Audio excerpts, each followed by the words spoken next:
പണ്ട് കാലത്തെ സിൽബാരിപുരം ദേശത്ത് മഹാനായ ഒരു സന്യാസി ജീവിച്ചിരുന്നു.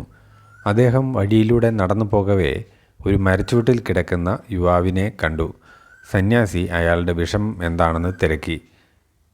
അന്നേരം യുവാവ് പറഞ്ഞു, എൻ്റെ നാട്ടുകാർ എന്നെ നിരന്തരമായി ആക്ഷേപിക്കുകയും കളിയാക്കുകയും ചെയ്യുന്നു. അവർ എന്നെ മണ്ടനെന്നും പൊട്ടനെന്നും വിളിക്കുന്നത് കേട്ട് ഞാൻ മനം മടുത്ത് പുറപ്പെട്ടു പോന്നതാണ്. യാതൊരു വിലയുമില്ലാത്ത ഈ ജന്മം ഞാൻ മടുത്തിരിക്കുന്നു. ഉടൻ സന്യാസി അവനോട് ചോദിച്ചു, എൻ്റെ കണ്ണിന് കാഴ്ച കുറവാണ്. അതുകൊണ്ട് നിൻ്റെ 2 കണ്ണും എനിക്ക് തന്നാൽ ഞാൻ 1000 സ്വർണ്ണനാണയം തരാം. ഉടൻ യുവാവ് ഞെട്ടലോടെ പറഞ്ഞു, എനിക്ക് 1,00,000 സ്വർണ്ണനാണയം തന്നാലും ഞാൻ കണ്ണുകൾ തരില്ല.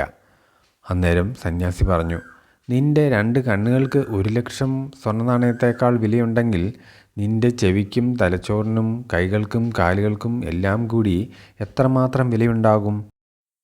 അന്നേരം യുവാവ് ഞെട്ടി എണീറ്റ് സ്വന്തം നാട്ടിലേക്ക് ഉറച്ച കാൽച്ചുവടുകൾ വെച്ച് മടങ്ങിപ്പോയി. ആശയം: സ്വന്തം വില മനസ്സിലാക്കി ഓരോ മനുഷ്യനും തനിക്ക് കിട്ടിയിരിക്കുന്ന മനുഷ്യജന്മത്തെ പ്രയോജനപ്പെടുത്തണം. ഒരു വിലയുമില്ലാതെ ആരും ഈ ഭൂമിയിൽ ജനിക്കുന്നില്ല.